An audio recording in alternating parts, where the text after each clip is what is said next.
Our first story is titled, Am I the a-hole for telling my parents they failed me? I, 19 female, have a strained relationship with my parents. I live with some friends while they go to college and I work full-time. I saw my parents for the first time yesterday since I moved out in June of 2019. It was awkward. I am the oldest of their 2 children. I have a little sister who is 16 now. She's special needs and has required a lot of care since she was a toddler. My parents were very good parents to her. They did everything they could to be good to her. But because I was neurotypical, I was expected to be okay with making sacrifices, missing out and becoming a caregiver. It was so hard. I didn't get birthday parties. We didn't even celebrate Christmas like other families because we had to be quiet so my celebration wouldn't upset my sister. I spent a lot of time feeling embarrassed and ashamed. I was resentful. I blamed my sister for a few years. And then I turned my anger on my parents and we would fight a lot. They didn't understand why I couldn't be more okay with not having birthday parties when I knew my sister found them too much, and they never got why I would be upset when I had to miss out on field trips, or didn't go to friends' parties, or couldn't go to a movie with kids from school. I could sometimes go to a friend's house, very occasionally, but they were never welcome at our house, and most of the time, I was expected to come home and help my mom out with my sister. I left once I was old enough to, legally. I didn't go to college for a few reasons, but I did get a job and I support myself. It's the first time I can say I have nice things since I was 5 and got a Barbie for Christmas. The estrangement was natural. They would ask me to come back and help them, and I would ignore them. Then yesterday, I did decide to visit them after so many requests to come and help, and they wanted to tell me how crappy I was for not helping with my sister and helping them more since they did so much for me. I snapped. I told them they weren't good parents to me. I told them I wasn't important to them after my sister was born, that I was used to make life easier for them, but my needs or wants didn't matter. I told them my childhood sucked because they stopped trying to give me one. They wanted an adult. And I told them I deserved so much better. I stormed off and came home early. My mom left a message for me telling me I was a brat for not being more understanding. Am I the a-hole for what I said? Now let's read the top comments for this post. Not the a-hole. Your sister is their responsibility to care for, not yours. You can be supportive and friendly. You can help when and how it's convenient for you, but it's ridiculous that they expect you to revolve your entire life around being caregiver to your sister. Also, you're an adult. It's normal to have boundaries between you and your family now, especially after going through years feeling neglected and being forced into a caregiver's role. I mean, seriously? What's their plan for when they need to retire from the physical aspects of attending a special needs adult? Is their eldest daughter supposed to come back home and do it like an employee? You'd be astounded at how often that is exactly the expectation. Also, it's rather common for people with a special needs child as their first child to have a second child, solely so there will be a caretaker when they're too old. It's messed up. It's very messed up. Wow, not the a-hole. At all. I get that having a special needs child is hard, but you're absolutely right. They didn't treat you like the child you were. They treated you like an adult caregiver, and you weren't. They could have done a million things to make sure you had at least a somewhat normal childhood, and they dropped the ball every time. I mean, no parties? Why couldn't sister go stay with a relative for a few hours so you could have a freaking birthday if she got so stressed? I just blocked them. They aren't sorry for their behavior and will only continue to harass you. Or at the very least, one parent could have stayed home to care for sister and send Opie to Chuck E. Cheese's with a friend or something. Not the a-hole. Okay, so maybe they couldn't handle your sister and needed your help, although even that is not okay. But that doesn't absolve them of all blame why weren't you in school trips. Your parents should have been taking care of your sister, but they used you to help themselves. In my humble opinion, if parents couldn't handle sister, that's what social services are for, to provide assistance. Not parentifying Opie and denying Opie the experiences of growing up because it's inconvenient. That was the first story. The next one is titled, Am I the a-hole for not giving my mother money to help my stepsister who's sick after she abandoned me and my brother 10 years ago? I, 23 male, and my brother, 17 male, have been living with our grandma.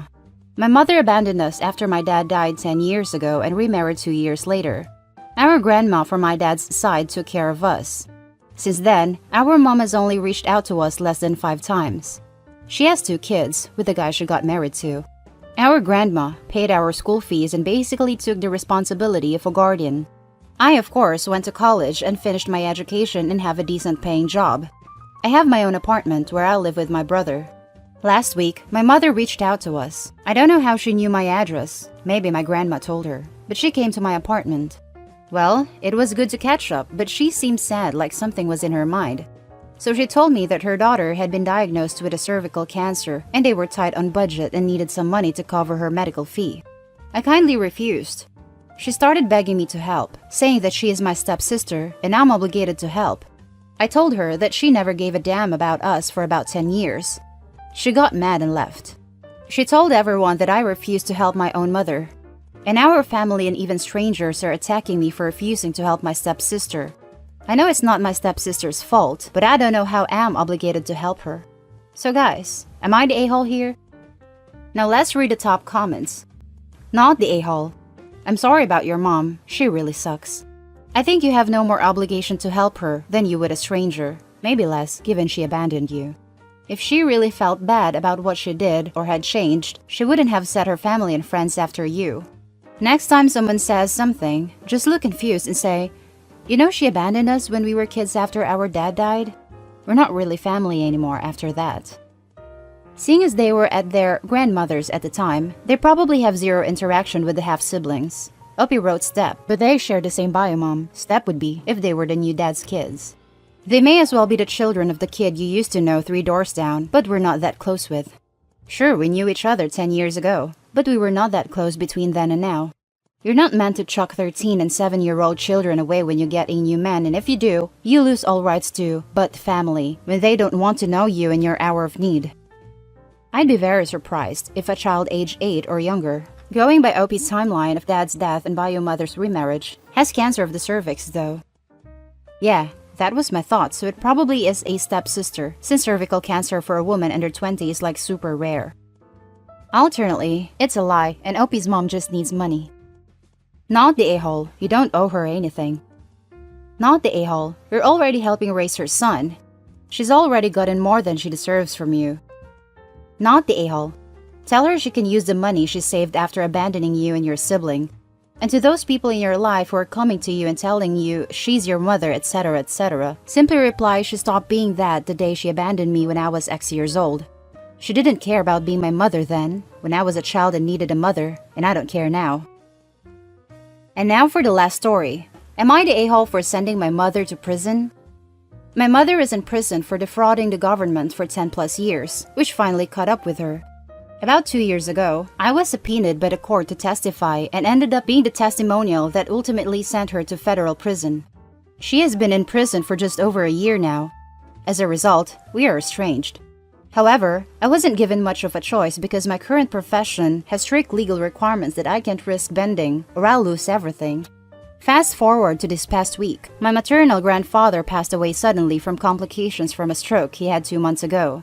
Everyone is sad and devastated, and it's been hard to reconcile the loss during the pandemic. A lot of prisons will grant furlough for those who wish to attend their loved one's funeral, something we already had to do back in February when my grandmother passed away.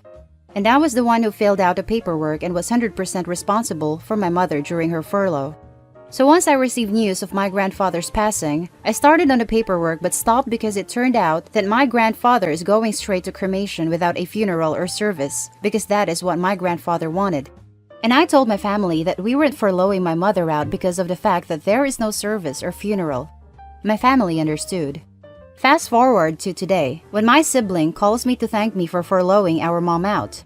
Shocked and confused, I asked the obvious, "What do you mean?" Turns out, as I discovered by calling the prison, that my aunt busted my mother out of prison and falsified documents where they forged my signature and gave my contact information, and told the prison that there was a funeral and that my mother's presence was required. 1. I live in a separate province.